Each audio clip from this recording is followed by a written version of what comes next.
Captain Jake Morrison stood on the bridge of the exploration ship Endeavor. The stars outside the viewing window looked the same as they had for the past 3 weeks.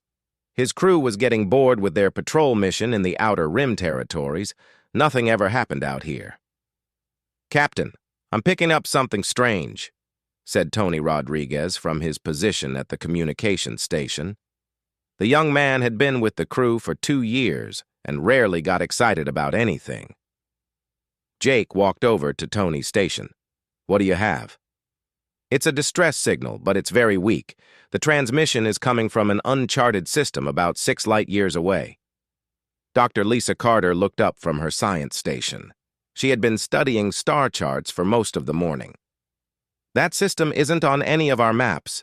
No one has ever reported finding anything there." Jake thought about their orders. They were supposed to patrol this area and report any unusual activity. A distress signal from an unknown system definitely counted as unusual. "Set course for the signal's origin," Jake ordered. "Let's see what we can find." The Endeavor's engines hummed as the ship changed direction. The journey would take them 12 hours at maximum speed. Jake told his crew to get some rest while they traveled. When they arrived at the system, what they found surprised them all. A blue and green planet orbited a red giant star that was clearly dying. The star pulsed with dangerous energy, sending out waves of deadly radiation. "I'm reading massive electromagnetic interference from that star," Lisa said. "It's in the final stages before going supernova. Anyone on that planet is in serious trouble." Tony worked at his station, trying to clean up the distress signal. "I've got it, Captain. The message is repeating in several languages. Wait, there's one I recognize. It's in basic galactic standard." "Put it on speaker," Jake said. A voice filled the bridge, speaking in broken galactic standard. "This is Elder Vesh of the Cathari people. Our world is dying. We have asked the Galactic Council for help, but they will not answer. Please, if anyone receives this message, we need evacuation assistance. 2 million people live on Kethos Prime. We cannot leave on our own. Please help us." The message repeated several times before cutting to static. Jake looked at his crew. They all had the same shocked expression on their faces. "The Galactic Council refused to help them?" Lisa asked. "That doesn't make sense. They're supposed to provide aid during planetary emergencies." Jake had dealt with the Council before during his years in the service. They followed strict rules about everything. "Tony, can you get me a direct line to that planet?" "I think so, Captain. The radiation is making it difficult, but I can try." After several minutes of work, Tony managed to establish contact. The viewing screen showed a reptilian being with green scales and large golden eyes.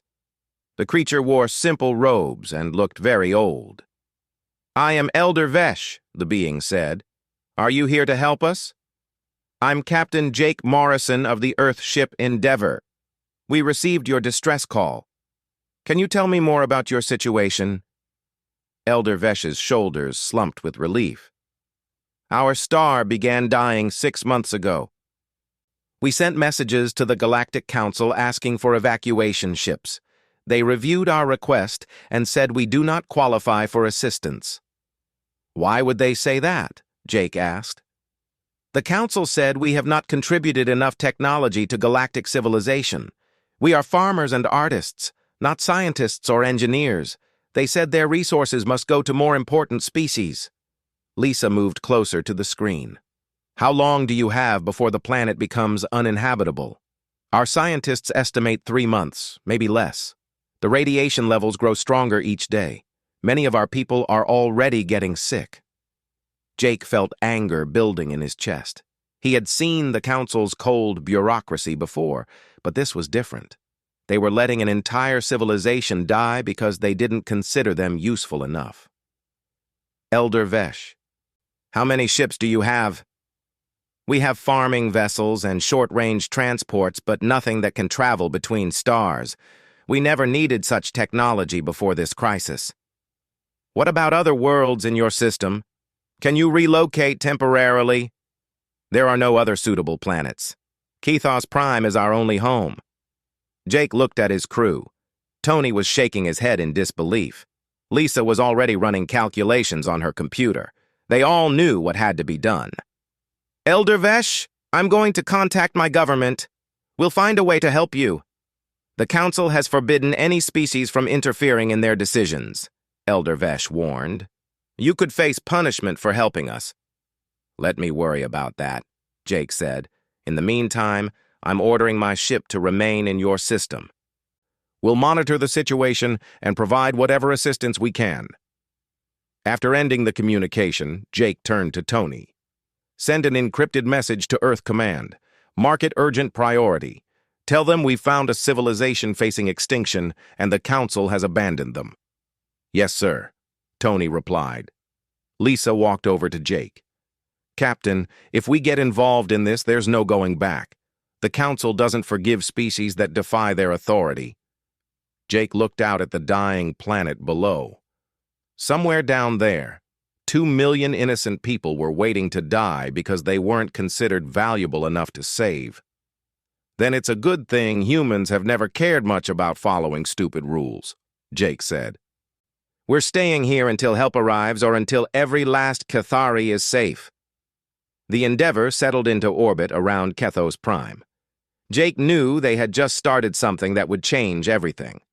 But as he watched the beautiful planet slowly dying below, he also knew they had made the only choice that mattered. Admiral Helen Brooks read Captain Morrison's message for the third time. She sat in her office at Earth Command headquarters, staring at the words on her screen. 2 million people were going to die, and the Galactic Council had simply decided they weren't worth saving. She picked up her phone and called President Maria Santos directly. Madam President, we have a situation that requires your immediate attention. 20 minutes later, Helen sat in the White House Situation Room with President Santos and Defense Secretary Paul Graham. The room felt heavy with tension as she explained the crisis. So the Council just said no? President Santos asked. They won't even send one ship? According to Captain Morrison's report, they reviewed the Cathari request and denied it based on their contribution policy. The Cathari are farmers, not scientists or weapons manufacturers. Paul Graham shook his head. That's cold even for the Council. How long do these people have? Less than 3 months before their planet becomes uninhabitable. After that, they're all dead. President Santos stood up and walked to the window. She had dealt with the Council's arrogance before, but this was something else entirely. What are our options? She asked. We could send a formal petition through our ambassador, Helen replied. But given their position, I doubt they'll change their minds. And if we act without their permission, they'll consider it interference in Council jurisdiction. We could face sanctions, trade restrictions, even military action. President Santos turned back to face them. How many ships would we need for a full evacuation? Helen had been thinking about this since reading Morrison's message. At least 50 transport vessels plus medical ships, supply vessels, and military escorts. It would be the largest operation in human history. Do we have those ships available? If we mobilize everything, yes, but it would leave our other territories practically defenseless. Paul spoke up. The political cost would be enormous. The Council could make life very difficult for us. President Santos looked at both of them. 2 million people are going to die if we do nothing. That's more important than politics. She picked up her phone and called Ambassador Kevin Walsh at the Galactic Council headquarters. Kevin, I need you to request an emergency session with the full Council. Tell them Earth wants to discuss the Cathari situation. 2 hours later, Ambassador Walsh stood before the Council chamber. The massive room held representatives from hundreds of species. At the center sat Council Speaker Zarthek, a tall gray alien with no visible emotions on his face. Ambassador Walsh, Zarthek said in his mechanical voice, we understand you wish to discuss the Cathari matter. The Council has already made its decision. Speaker Zarthek, honored Council members, I come before you today to ask for reconsideration. 2 million innocent lives hang in the balance. The Council does not make decisions based on emotions, Zarthek replied. We allocate resources based on careful analysis of each species' contributions to galactic civilization.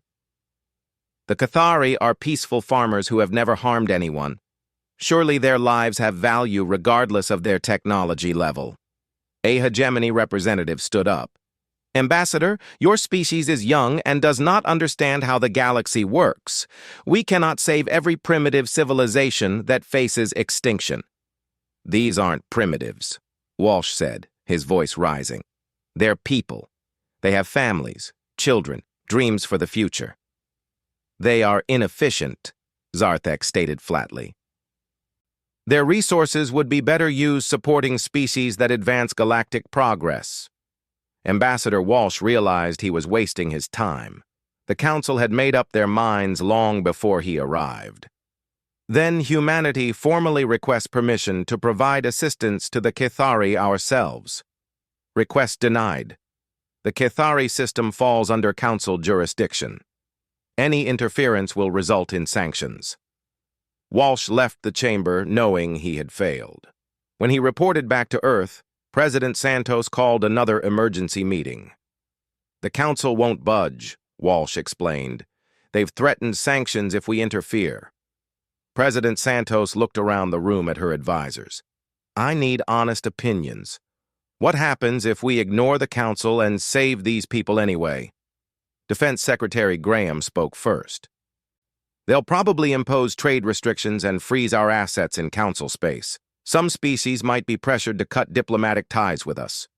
Military response? Possible, but unlikely. They prefer economic pressure over direct conflict. Admiral Brooks leaned forward. Madam President, I've been getting calls from ship captains all morning. Word about the Cathari has leaked to the media. Our people are demanding action. President Santos turned on the wall monitor. News channels showed protests outside government buildings across Earth. Signs reading, Save the Cathari and Humanity First filled the streets. A news reporter spoke into her camera. Citizens across Earth are calling for immediate action to save the Cathari people. Polls show 92% support for a rescue mission, even if it means defying the Galactic Council. The people have spoken, President Santos said. Admiral Brooks, begin Operation Lifeline immediately. I want every available ship mobilized within 48 hours. Yes, Madam President.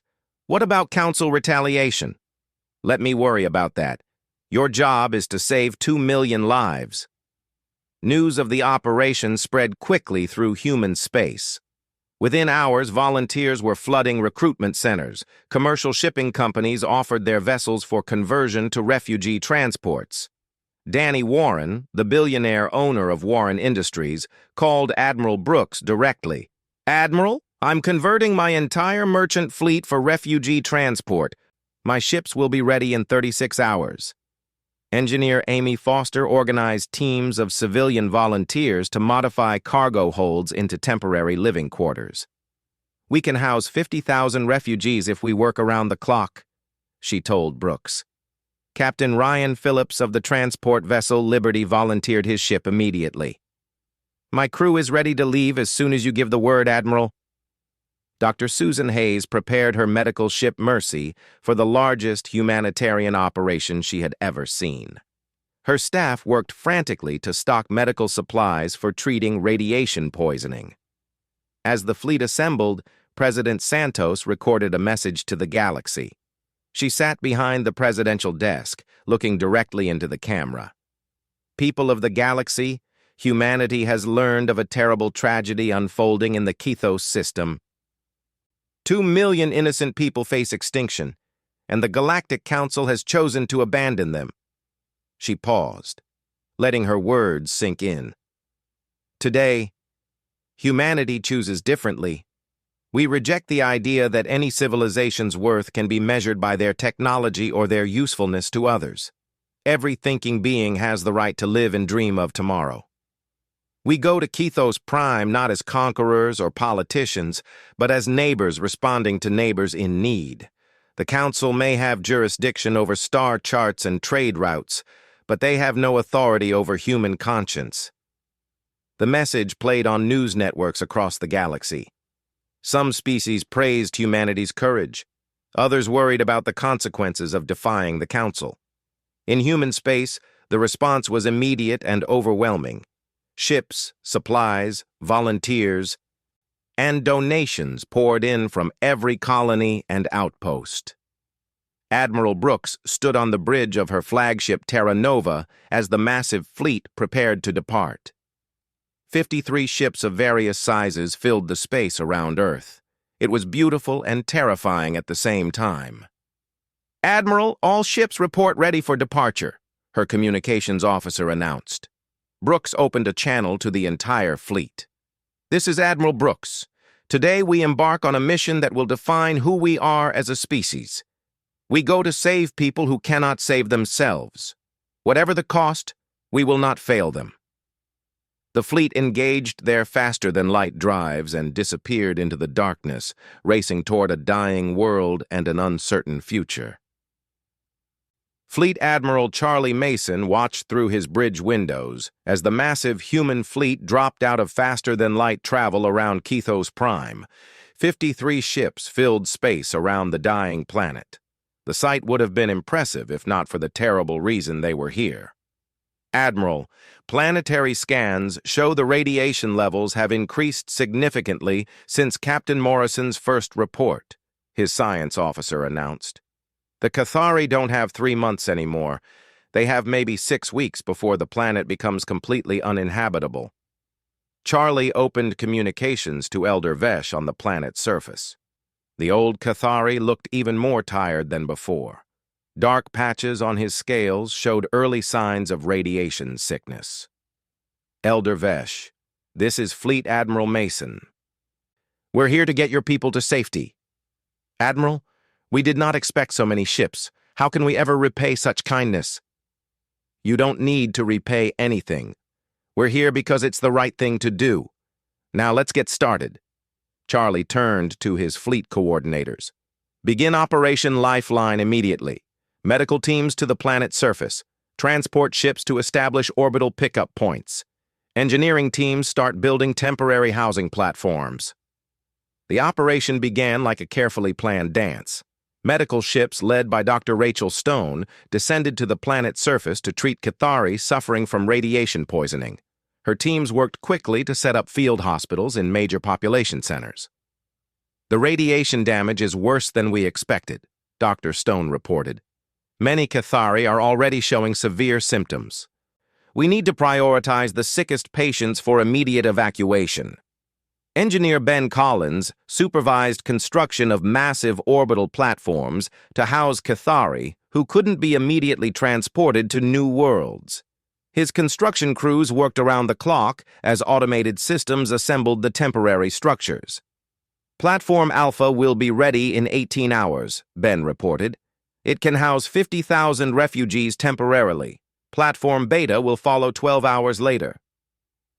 Transport pilot Linda Garcia made her first atmospheric run in a heavy shuttle designed for cargo, now converted for passengers. She descended through the increasingly unstable atmosphere as solar flares from the dying star lit up the sky. "Control, this is Garcia. The atmospheric conditions are getting worse down here. We're seeing electrical storms caused by the solar radiation." "Copy that, Garcia. Medical teams report increasing radiation levels in the northern hemisphere. Prioritize evacuation from that region." Linda's shuttle touched down in a field outside a Cathari city. Thousands of reptilian beings waited in organized groups, carrying only small bags of personal belongings. They moved slowly, many showing visible signs of radiation sickness. Elder Vesh approached Linda as she opened the shuttle's passenger compartment. "Pilot Garcia, these are families from the worst affected areas. The children are very sick." Linda looked at the young Cathari clinging to their parents. Their normally bright golden eyes were dulled with illness. "Don't worry, Elder. We have the best medical facilities in the galaxy waiting for them." As the evacuation continued, Captain Morrison's ship Endeavor detected new contacts on long-range sensors. Admiral Mason, we have incoming ships. Configuration suggests hegemony military vessels. Charlie felt his stomach tighten. The hegemony was the Council's enforcement arm, known for their ruthless efficiency. How many ships? 12 heavy cruisers, Admiral. They're broadcasting on Council authority frequencies. Put me in touch with their commander. The main screen showed Admiral Kethvar, a tall alien with gray skin and cold black eyes. The hegemony uniform he wore was decorated with numerous military honors. Admiral Mason, you are operating in violation of Council jurisdiction. I order you to cease this illegal operation immediately. Admiral Kethvar, we are conducting a humanitarian rescue mission. These people will die if we don't help them. The Council has determined that these people do not qualify for assistance. Your interference violates galactic law. Charlie looked around his bridge at his officers. Every face showed the same determination he felt. Admiral, I don't recognize any law that requires us to watch innocent people die. You will withdraw your ships or face the consequences. No. The simple word hung in space between the two fleets. Kethvar's expression showed surprise that anyone would defy Council authority so directly. You do not understand the gravity of your situation, human. The Council's authority extends across the galaxy. Maybe so, Charlie replied, but it doesn't extend over human conscience. Dr. Lisa Carter chose that moment to make an important discovery. While studying Cathari agricultural techniques, she found something incredible in their plant samples. Admiral Mason, you need to see this immediately, Dr. Carter said over communications from her mobile laboratory on the planet's surface. I'm kind of busy right now, Doctor. Sir, the Cathari have developed biotechnology that's centuries ahead of anything in Council space. Their plants can grow in almost any environment and produce 3 times the nutrition of normal crops. This could end food scarcity across the galaxy. Charlie realized the implications immediately. If the Cathari possessed valuable technology, the Council's entire justification for abandoning them would collapse. Admiral Kethvar, are you monitoring our communications? I am required to observe all activities in Council space. Then you heard Dr. Carter's report. The Cathari possess advanced biotechnology. According to Council law, this makes them eligible for assistance. Kethvar's face showed confusion. The Council has reviewed their technology level. They are primitive farmers. Send a science team down to verify Dr. Carter's findings. If she's right, the Council made a mistake. While the two fleets faced off, the evacuation continued below. Linda Garcia had made 6 trips to the surface, each time bringing back hundreds of sick Cathari. Other pilots worked just as hard, racing against time and radiation. Platform Alpha is at capacity, Ben Collins reported. We need to start moving people to the transport ships. Dr. Stone's medical teams worked frantically to treat radiation poisoning in thousands of patients. We're running low on medical supplies, she warned, and the radiation levels are spiking again. On the planet's surface, massive solar flares lit up the sky like deadly fireworks. The Cathari star was becoming increasingly unstable, sending out bursts of energy that would eventually destroy all life on the planet. Elder Vesh stood with a group of human volunteers, watching as the last children were loaded onto evacuation shuttles. Your people risk everything to save strangers, he said to Linda Garcia. We will never forget this kindness. That's what neighbors do for each other, Linda replied. Now let's get you out of here before that star gets any angrier. The standoff between human and hegemony forces continued in orbit. More ships were arriving from other parts of the galaxy as news of the confrontation spread. Some came to watch, others to take sides. Captain Morrison monitored communications traffic from his position near the planet. Admiral Mason, I'm picking up transmissions from dozens of species. This situation is getting a lot of attention. Good, Charlie replied. Let the galaxy see what happens when bureaucracy meets basic decency. As the evacuation entered its second day, the Cathari star unleashed its largest solar flare yet. The burst of energy washed over Cathos Prime like a wave of death. Any Cathari still on the surface would not survive much longer. All shuttles, this is Mason. I want every last Cathari off that planet in the next 12 hours. The star is becoming too unstable for any more delays. The race against time had entered its final phase. Human crews pushed their ships and equipment to the limit, determined to save every life possible. In the background, the political consequences of their actions continued to unfold. But for Charlie Mason and his fleet, only one thing mattered: getting the last refugees to safety before Cathos Prime died forever. The standoff in space around Cathos Prime had attracted attention from across the galaxy. Admiral Helen Brooks arrived with reinforcements aboard her flagship Terra Nova, accompanied by 15 additional ships, including heavy cruisers and destroyers. The human fleet now outnumbered the hegemony forces, but everyone knew numbers weren't everything in space combat.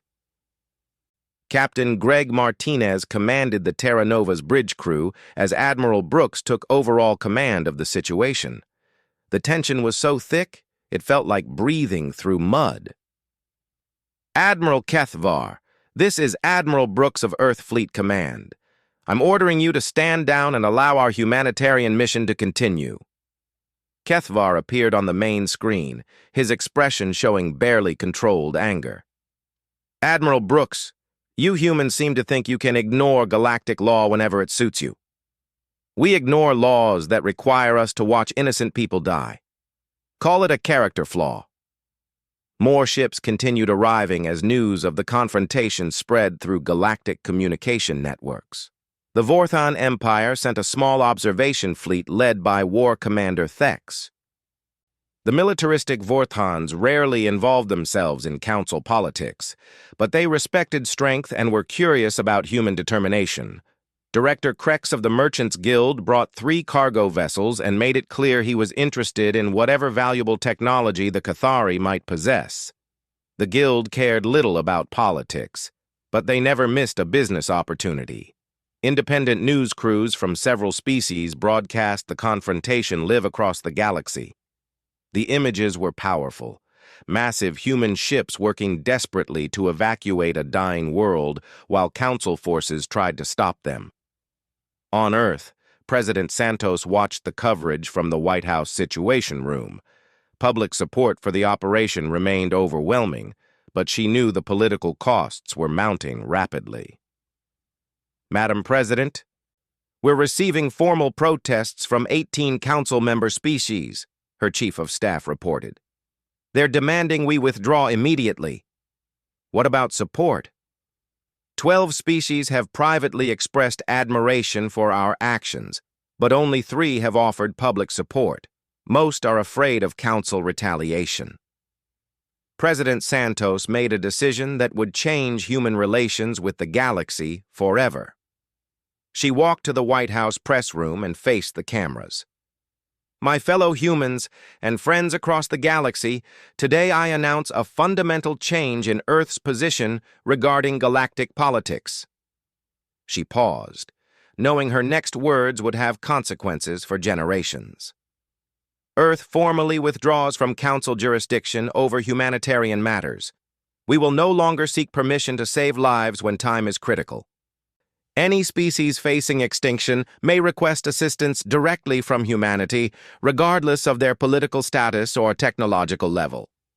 The announcement sent shockwaves through diplomatic channels. Council representatives demanded emergency sessions. Human colonies celebrated in the streets. Back at Cathos Prime, the evacuation entered its critical final phase. The planet's star had become increasingly unstable, sending out deadly radiation bursts every few hours. Dr. Rachel Stone's medical teams reported that anyone still on the surface would begin dying within days. All units, this is Admiral Mason. We have less than 18 hours before the planet becomes completely uninhabitable. I want every Cathari off that rock before the next major solar flare. Engineer Ben Collins worked frantically to complete the orbital platforms. Platform Delta is online, Admiral. That gives us temporary housing for all remaining refugees, but we need to move them to permanent locations soon. Transport pilot Linda Garcia was exhausted after 3 days of constant shuttle runs, but she refused to rest. Control, this is Garcia requesting permission for another atmospheric run. Sensors show Cathari life signs in the southern continent. Negative, Garcia. Radiation levels in that area are lethal. Any Cathari there are already dead. Permission to verify, Control. I won't abandon anyone who might still be alive. Dr. Lisa Carter had spent the past day working with Cathari scientists to document their agricultural biotechnology. What she found was even more impressive than her initial discovery. Admiral Mason, the Cathari don't just have advanced farming techniques. They've developed biological systems that could revolutionize medicine, environmental restoration, even space colonization. This technology could change everything. The political implications were enormous. If the Cathari possessed technology that valuable, the Council's decision to abandon them would be seen as a massive failure of judgment. Admiral Kethvar received new orders from Council headquarters. His face showed frustration as he read the encrypted message. Admiral Brooks, the Council has reviewed new information about Cathari technology. We are prepared to offer emergency assistance to their people. Brooks laughed bitterly. Now you want to help them, after 3 days of telling us they weren't worth saving? The Council makes decisions based on available information. When new data emerges, we adjust our position accordingly. The only new data is that someone finally bothered to look closely at what these people had to offer. Their technology was always there, but you didn't care because they were farmers. Captain Morrison monitored the communications exchange from his position near the planet. He had started this whole situation by refusing to abandon the Cathari when he first found them. Now it had grown into a galaxy-wide crisis. War Commander Thex of the Vorthon Empire opened a communication channel to Admiral Brooks. The Vorthons rarely spoke to other species unless they were declaring war. Human Admiral, your species shows impressive determination. The Vorthon Empire respects strength of purpose. Thank you, Commander. We're just doing what anyone should do. You are wrong. Most species would have obeyed Council orders rather than risk conflict. Your actions suggest humans might be worthy allies. The statement surprised everyone who heard it. The Vorthons had never offered alliance to any Council member species. Director Krex of the Merchants Guild made his own announcement. The Guild formally protests Council interference in free trade. Species should be allowed to conduct business without political restrictions. More cracks were appearing in Council authority as different species began questioning decisions they had previously accepted without argument. The final evacuation shuttles lifted off from Kethos Prime just as the star unleashed its most powerful flare yet. The burst of energy turned the planet's sky white with deadly radiation. Any life remaining on the surface was instantly vaporized. Last shuttle is clear, Linda Garcia reported. Kethos Prime is now officially dead. Elder Vesh watched from the observation deck of an orbital platform as his homeworld died below. The ancient planet that had supported his people for thousands of years was now a radioactive wasteland. Elder Vesh, I'm sorry we couldn't save your world, Admiral Brooks said, joining him at the viewing window. Admiral, you saved something far more valuable than rock and soil. You saved our future. Our children will grow up on new worlds because of your kindness. The rescued Cathari numbered exactly 1,147,392 people. Not a single life had been lost during the evacuation, though many were still recovering from radiation poisoning in human medical facilities. As the human fleet prepared to leave the dead system, Admiral Kethvar made one final attempt to assert Council authority. Admiral Brooks, The Council votes to impose immediate economic sanctions on Earth for violation of galactic law. You do what you think is right, Admiral. We did what we knew was right. The Council's vote was swift and decisive. Earth was declared a rogue civilization and faced immediate trade restrictions, frozen assets, and diplomatic isolation from many Council member species. But as the human fleet departed Kethos Prime, carrying nearly 2 million refugees to safety, something had changed in the galaxy. Other species had watched humans risk everything to save strangers who could offer nothing in return. The idea that morality might matter more than politics was spreading, and the Council was about to discover that some ideas are harder to control than laws or sanctions. President Santos received reports of the Council's sanctions while the evacuation fleet was still traveling home. Her response was simple and direct.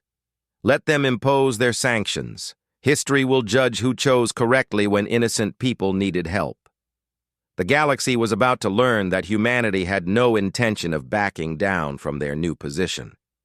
They had drawn a line in space itself, and they were prepared to defend it. 6 months after the evacuation of Kethos Prime, Elder Vesh stood in the central plaza of New Kethos City. The settlement stretched across rolling hills under an orange sky, built on a terraformed world that humanity had provided for the refugees. Children played in gardens that combined human engineering with Cathari agricultural science. Admiral Brooks, your people have given us more than just safety, Elder Vesh said as they walked through the thriving city. You have given us hope for a better galaxy. Admiral Brooks, now wearing the insignia of Supreme Commander of the Liberation Alliance, smiled as she watched human and Cathari children learning together in outdoor classrooms.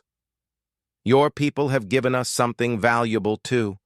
Your biotechnology has ended food shortages in 12 human colonies. The partnership between humans and Cathari had grown into something neither species had expected. Cathari agricultural science combined with human engineering had produced food systems that could feed entire worlds with minimal resources.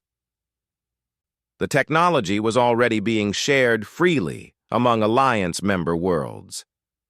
Supreme Commander, we have received another request for assistance, Captain Morrison announced as he approached them. He now carried the rank of Admiral and commanded the Alliance rescue fleet. What's the situation, Jake? The Zilani homeworld is being strip-mined by Council-approved corporations. Their government estimates 18 months before the planet becomes uninhabitable. They're requesting evacuation assistance. Brooks nodded grimly. The Zilani were the third species to request help since the Alliance was formed. Word was spreading that there was an alternative to accepting Council decisions. How many people need evacuation? 800,000.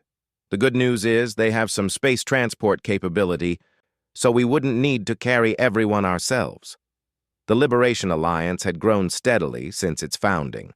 The Cathari were the first members, followed quickly by the Zilani refugees, and surprisingly, a large portion of the Merchants Guild, led by Director Krex. Director Krex had broken from the main guild leadership over trade restrictions imposed by the Council. Business works best when people are free to make their own choices, he had announced. The Alliance offers freedom that the Council does not.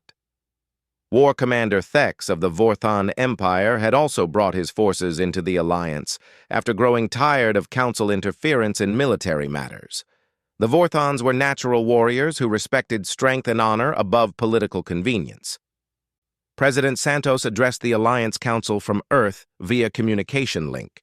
The Council chamber was built on New Kethos to symbolize the equality of all member species. Friends and allies, we gather today to discuss our response to the Zilani crisis. But first, I want to address the larger picture of what we've accomplished. The chamber held representatives from 15 different species now. Some were refugees from Council policies, others were independent worlds that had chosen Alliance membership over Council control. 6 months ago, humanity stood alone in defying the Council to save the Cathari people. Today, we are part of an alliance that represents over 50 star systems and growing.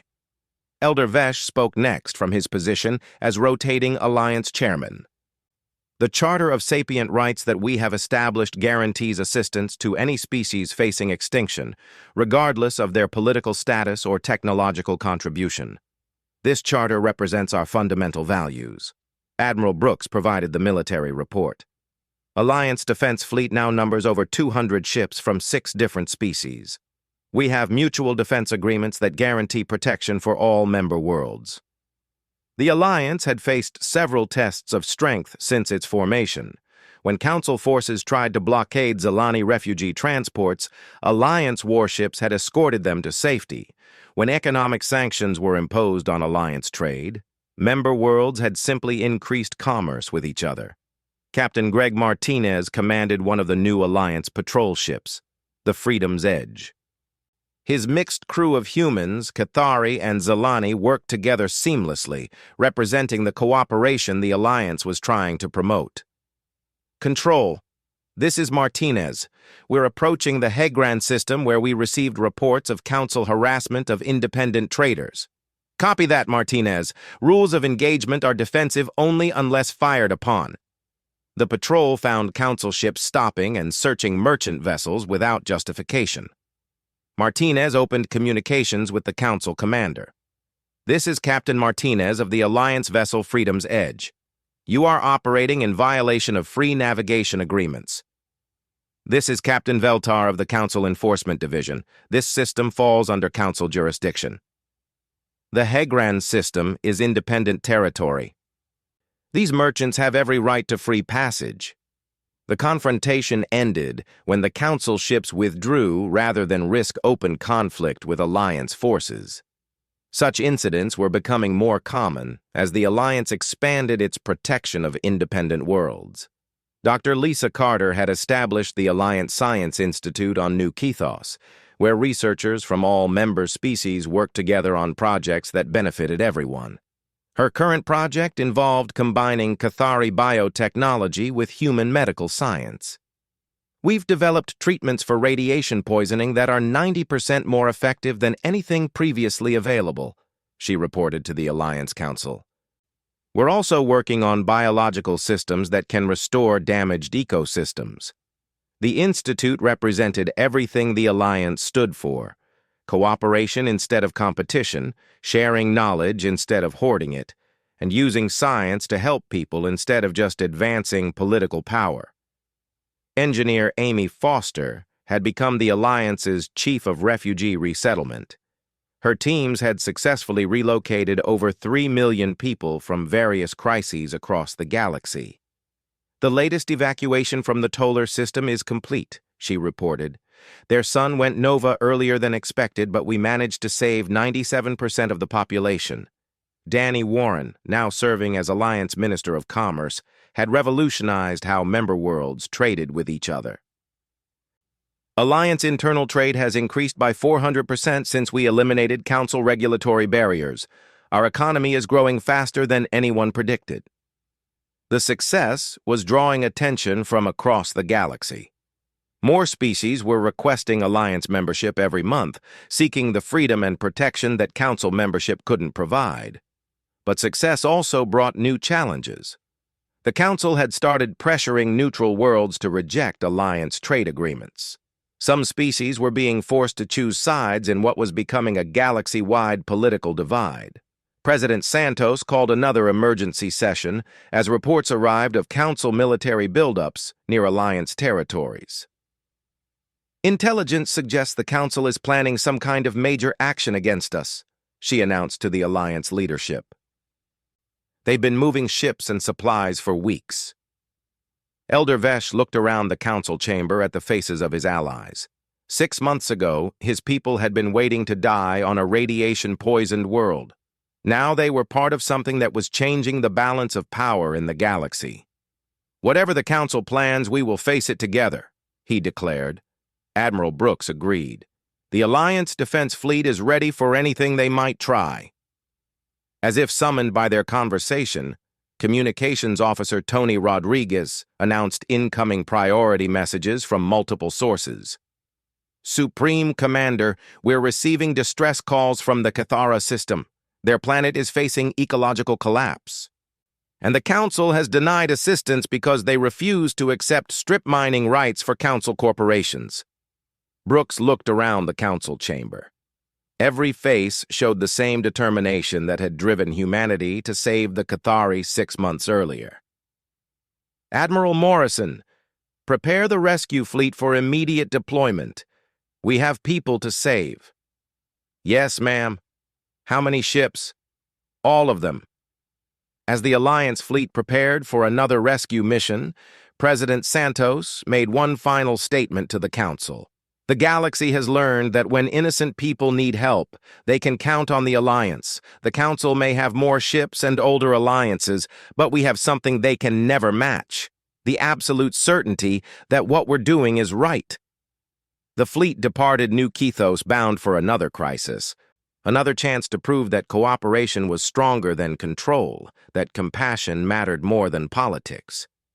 Elder Vesh stood in the plaza watching human children learn Cathari plant cultivation while Cathari youth studied human engineering.